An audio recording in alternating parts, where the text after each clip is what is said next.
तो हमने पहले सारे किले पढ़ लिए थे, अब अपने शुरू करने जा रहे हैं।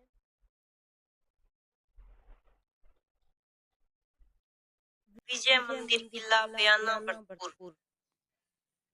विजय मंदिर किला बयाना भरतपुर। दिल्ली मुंबई रेल मार्ग पर बयाना में एक ऊंची पहाड़ी पर 826 मीटर लंबे और 250 मीटर चौड़े क्षेत्र में यह किला स्थित है, जो विजय मंदिर के नाम से प्रसिद्ध है। यह किला काफी प्राचीन माना जाता है। इसके विभिन्न नाम है: शोणितपुर, श्रीप्रस्थ, श्रीपत, संतपुर, रामगढ़। यादव वंशी राजा विजयपाल ने 1040 में लगभग बयाना के प्राचीन किले के स्थान पर विजय मंदिर किले का निर्माण करवाया था। दिल्ली सल्तनत के अंतिम दिनों में यह बयाना कहा जाने लगा। बयाना के इस प्राचीन किले पर विभिन्न राजवंशों का अधिकार रहा। 360 ईस्वी में समुद्रगुप्त ने बयाना पर अधिकार कर लिया।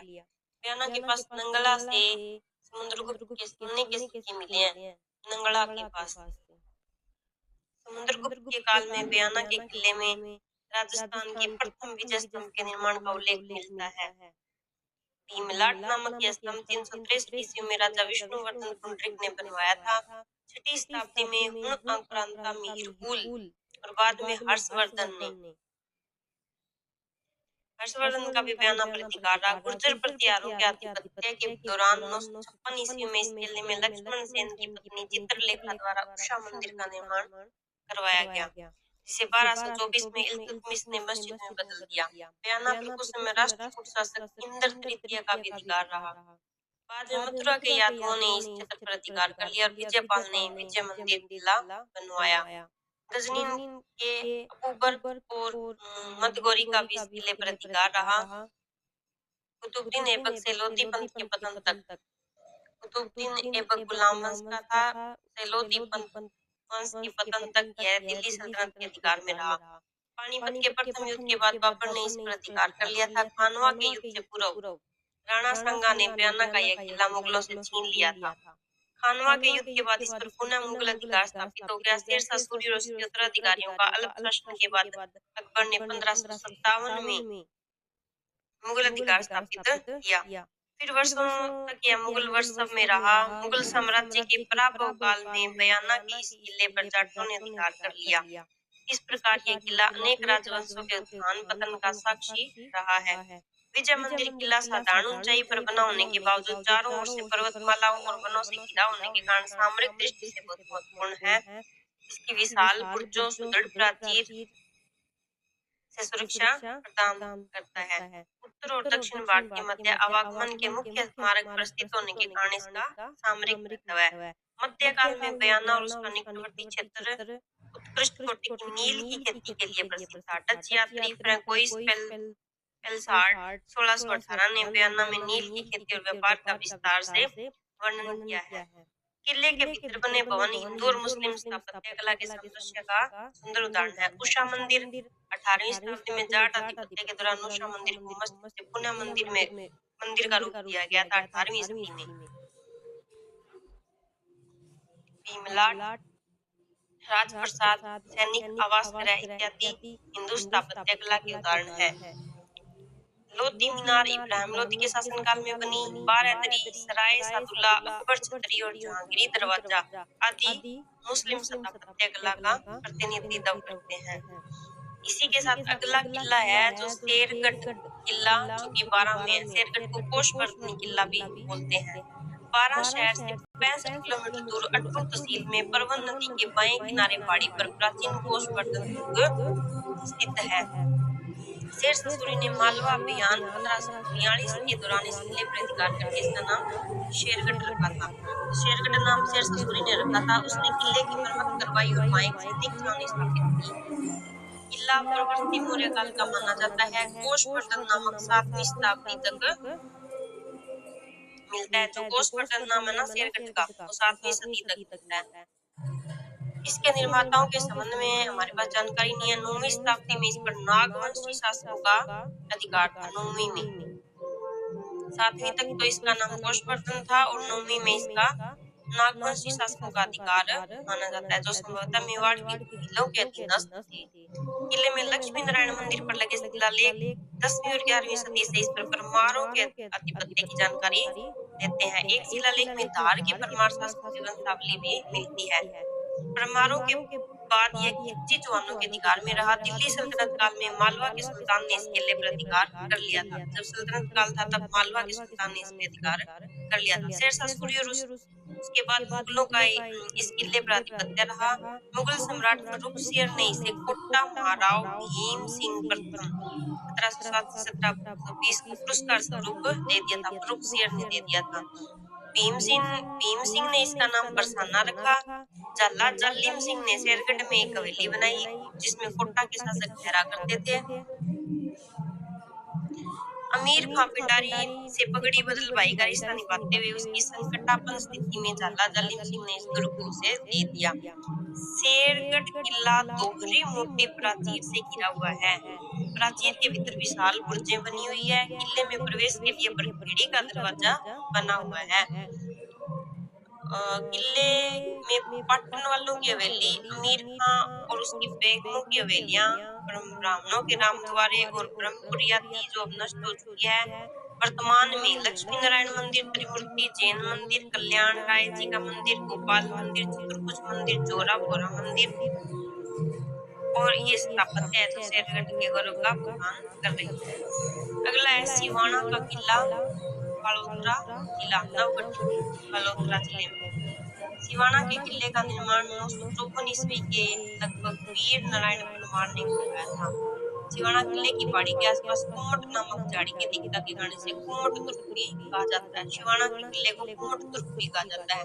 विशाल रेगिस्तानी क्षेत्र के मध्य एक विशाल और ऊंची पहाड़ी पर स्थित यह किला जालोर के किले का सहायक किला था। जालोर के किले का सहायक किला था ये। परमारों के बाद जब किला जालोर के चौहानों के आधिपत्य में चला गया। अलाउद्दीन खिलजी के शासनकाल में यह किला जालोर के सोनगरा चौहान शासक कानड़ देव के भतीजे शीतल देव के अधिकार में था। अलाउद्दीन खिलजी के शासनकाल में 1305 में अलाउद्दीन खिलजी के कदम को शीतल देव ने विफल कर दिया। जालोर पर अभियान से पूर्व 1310 में अलाउद्दीन ने स्वयं सिवाना का घेरा कर डाला। काफी प्रयासों के बाद भी उसे सफलता नहीं मिली। अंत में भायला पंवार नामक व्यक्ति को अपनी ओर से मिलाकर किले के प्रमुख पेयजल स्रोत भांडेलाव तालाब को गोमांस से दूषित करवा दिया। किले में पेयजल की कमी होने से किले की महिलाओं ने जोर किया और शीतल देव के नेतृत्व में पुरुष शत्रु सेना से लड़ते वीर गति को प्राप्त हुए। सिवाना का यह पहला साका था। अलाउद्दीन ने किले पर अधिकार करके इसका नाम खैराबाद रखा था। खिजराबाद या खैराबाद एक ही बात है। तत्पश्चात सिवाना पर राठौड़, जैतमल और उसके वंशजों का अधिकार रहा।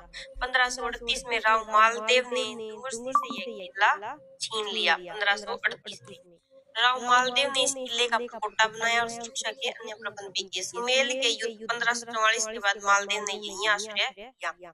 अकबर ने जब चंद्रसेन को जोधपुर छोड़ने के लिए विवश किया तब उसने भी सिवाना को केंद्र बनाकर मुगलों का विरोध किया। 1575 ईस्वी में मुगल सेनापति शाहबाज खान ने इस किले पर अधिकार कर लिया। अकबर ने राव मालदेव के पुत्र रायमल को यह किला दे दिया। रायमल के बाद उसका पुत्र कल्याणदास रायमलोत सिवाना का स्वामी हुआ। इसी बात पर कल्ला से नाराज होकर अकबर ने जोधपुर के मोटा राजा उदय सिंह को सिवाना पर अधिकार करने का आदेश दे दिया। मोटा राजा उदय सिंह ने शाही सेना की सहायता से सिवाना पर आक्रमण किया। कल्ला ने भीषण युद्ध करते हुए वीरगति को प्राप्त की और कल्ला की आड़ी रानी के नेतृत्व में राजपूत महिलाओं ने जोर का अनुष्ठान 1589 में किया। सिवाना का यह दूसरा साका कहलाता है। पहला तो अलाउद्दीन खिलजी के टाइम पे हुआ था और दूसरा अकबर के टाइम पे। यह सिवाना का दूसरा साका कहलाता है। 1589 के प्रारंभ में इस किले पर जोधपुर का अधिकार हो गया जो स्वतंत्रता प्राप्ति तक रहा। सिवाना का किला रेगिस्तान क्षेत्र में होने के कारण धानवन, ऊंची पहाड़ी पर स्थित होने के कारण गिरी और घने जंगल में होने के कारण एर्ण दुर्ग की श्रेणी में आता है। यानी ये तीनों श्रेणियों में आता है। ऐसा कोई जरूरी नहीं है कि एक किला एक ही श्रेणी में होगा। किले के चारों ओर ऊंचा परकोटा होने से पारिद दुर्ग भी कह सकते हैं। किले तक पहुंचने के लिए घने जंगल से होता हुआ एक दुर्गम मार्ग है। किले में कल्ला रायमलोत का थड़ा, महाराजा अजीत सिंह का दरवाजा, कोट, हल्देश्वर महादेव का मंदिर आदि दर्शनीय। सिवाना को मारवाड़ की संकटकालीन राजधानी कहा जाता है शिरवाणा को। आगे आता है आमेर का किला।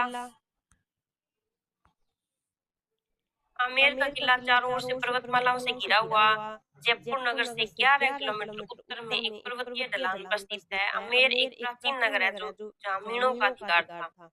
कछवाहा का किलदेव ने 1036 में मीणों से आमेर छीन लिया और नए सिरे से किले का निर्माण करवाया, जिसमें बाद के कछवाहा शासक आवश्यकतानुसार परिवर्तन और नए निर्माण करवाते गए। मानसिंह प्रथम 1579 से 1614 के शासनकाल में इस किले में अनेक निर्माण करते हुए हिंदू मुगल स्थापत्य शैली का मिश्रण दिखाई देता है। आमेर में राजमहल ऊंचाई पर पर्वतीय ढलान पर इस प्रकार बनाए गए कि इन महलों को एक किलों का रूप दे दिया गया है। आमेर के महलों के ऊपर जयगढ़ पृष्ठ रक्षक के रूप में निर्मित है। आमेर के राजमहल में जाने के लिए माउंटा जलाशय के किनारे दिलाराम बाग से होकर रास्ता है। इस बाग के एक किनारे पर ऐतिहासिक पुरा सभ्यताओं का संग्रहालय है। किले के ऊपर जाने के लिए प्रथम प्रवेश द्वार जयपुल है, जिसके भीतर बना विशाल प्रांगण जलेब चौक कहलाता है। इसके पूर्व में सूरज पोल और पश्चिम में चांद पोल नामक दो दरवाजे हैं। जलेब चौक से महलों में जाने के लिए सिंह पोल प्रवेश द्वार है, जिसके पार्श्व में शीला माता का मंदिर है, जिसमें प्रतिष्ठापित महिषमर्दिनी की कलात्मक प्रतिमा राजा मानसिंह बंगाल से लाए थे। किले में संगमरमर के 40 सुंदर स्तंभों पर टिका आयताकार दीवान ए आम, जिसका निर्माण मिर्जा राजा जयसिंह ने 1621 से 67 के बीच में करवाया था। यहाँ दरबार लगता था। दीवान ए आम के दाईं ओर 27 स्तंभों पर टिका हुआ कचहरी भवन है। गणेश पोल एक भव्य और अलंकृत प्रवेश द्वार है। गणेश पोल स्वाई जय सिंह द्वारा निर्मित है। गणेश पोल से गुजरकर दीवान खास में पहुंचा जाता है। मिर्जा राजा जय सिंह द्वारा निर्मित इस इमारत के पूर्वी भाग में शीश महल, मध्य में बगीचा और पश्चिमी भाग में सुख मंदिर है, जो शासकों का ग्रीष्मकालीन निवास था। शीश महल की छत और दीवारों पर कांच की जड़ाई का अत्यंत सुंदर काम किया गया है। दीवान एक खास और गणेश पोल की छतों पर यश मंदिर और सौभाग्य मंदिर नाम से सुंदर महल बने हुए हैं। आमेर के अन्य भवनों में महाराजा मानसिंह के महल, निवास और सेविकाओं के महल भी शिल्प और संतरे के कारण दर्शनीय है। आमेर के मंदिरों में शीला देवी, जगत शिरोमणि अंबिकेश्वर महादेव और नरसिंह जी के मंदिर प्रमुख है। जगत शिरोमणि मंदिर का निर्माण मानसिंह प्रथम की रानी कंकावती जी ने अपने पुत्र जगत सिंह की स्मृति में करवाया था। इस मंदिर में प्रतिष्ठापित भगवान कृष्ण की मूर्ति के लिए कहा जाता है यह वही मूर्ति है जिसकी चित्तौड़ में मीराबाई पूजा किया करती थी। नरसिंह मंदिर का संगमरमर का हिंडोला भी भव्य और आकर्षक है। बिशप एबर ने आम्बेर महल की सुंदरता के संबंध में लिखा है कि मैंने क्रेमलिन में जो कुछ देखा है वो अलंबरा के बारे में जो कुछ सुना है उससे भी बढ़कर यह महल है। इससे आगे है चूरू का किला, जो कि लास्ट किला है इस बुक का। चूरू का किला चांदी के गोले दागने के कारण प्रसिद्ध है। इस किले का निर्माण ठाकुर कुशल सिंह ने 18वीं शताब्दी के पूर्वार्ध में कराया था। किले के सुदृढ़ परकोटे में 9 बुर्जें बनी हुई है। किले का मुख्य द्वार पश्चिमाभिमुख है। किले की प्राचीर सुदृढ़, चौड़ी और पर्याप्त ऊंची है। मुख्य द्वार के दरवाजे लोहे की मोटी सलाखों से बने हुए हैं। प्राचीर में जगह जगह सुराख बने हुए हैं जहाँ से शत्रुओं पर गोलियां दागी जाती थी। यह किला अनेक लड़ाइयों का साक्षी रहा है, मगर तोप के गोले भी इस प्राचीर को भेदने में सफल नहीं हुए। किले में मेहताजी मेघराज की देवली, एक पुराना कुआ और ठाकुर शिव सिंह द्वारा निर्मित भव्य गोपीनाथ का मंदिर है। इस मंदिर में राधा कृष्ण के साथ साथ शिव पार्वती, गणेश, कार्तिकेय, हनुमान जी, दुर्गा की मूर्तियां प्रतिष्ठापित है। अगस्त 1814 में ठाकुर शिव सिंह के काल में बीकानेर के महाराजा सूरत सिंह, जो कि 1787 से 1828 तक थे, ने अमरचंद सुराणा के नेतृत्व में एक सेना चूरू के किले पर अधिकार करने के लिए भेजी। बीकानेर की सेना ने चूरू के किले को घेर डाल दिया और तोपों से गोलाबारी करके किले पर अधिकार करने का प्रयास किया। किले से भी शत्रु सेना पर तोपें दागी गई, मगर किले में गोला बारूद समाप्त हो गया। तो चूरू के सेठ साहूकारों और जन सामान्य ने अपने घरों से चांदी लाकर गोले बनाने के लिए ठाकुरों को समर्पित कर दी। चूरू के इस किले से शत्रु सेना पर चांदी के गोले दागे गए। चांदी के गोलों को देखकर जनता की आजादी की भावना का सम्मान करते शत्रु सेना किले का घेराव उठाकर लौट गई। विश्व इतिहास में अपनी आजादी की रक्षा के लिए चांदी के गोले दागने वाला यह किला इतिहास में अमर हो गया। इस तरह अपने सारे किले और दुर्ग समाप्त हो गए हैं। आगे अपने भवन स्थापत्य अगली वीडियो में करेंगे।